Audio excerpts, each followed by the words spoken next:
News.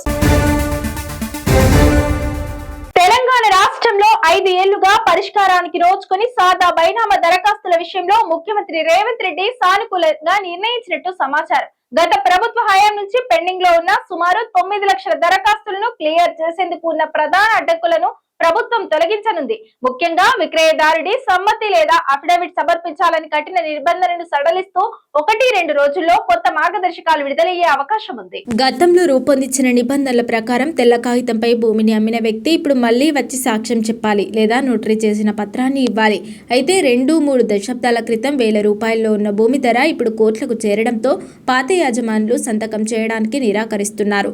మాకేమిస్తారు అంటూ బేరసారాలకు దిగడం వల్ల కొనుగోలుదారులు తీవ్ర ఇబ్బందులు పడుతున్నారు.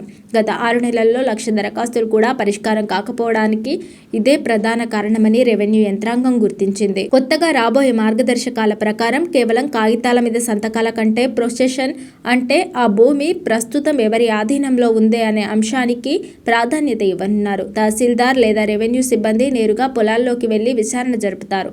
సదరు భూమిని కొనుగోలు చేసిన వ్యక్తి ఎన్ని ఏళ్లుగా సాగు చేస్తున్నాడు, చుట్టుపక్కల రైతులు ఏం చెబుతున్నారు అనే అంశాలను పరిగణలోకి తీసుకుని పంచనామా నిర్వహిస్తారు.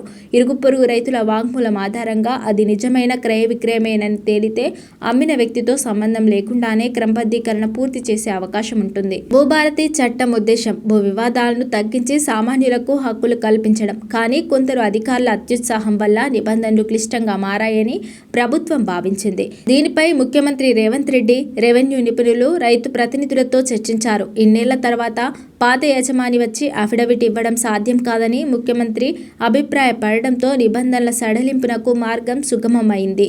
న్యాయశాఖ నుండి కూడా క్లియరెన్స్ రావడంతో పెండింగ్లో ఉన్న 9 లక్షల కుటుంబాలకు త్వరలోనే మేలు జరగనుంది.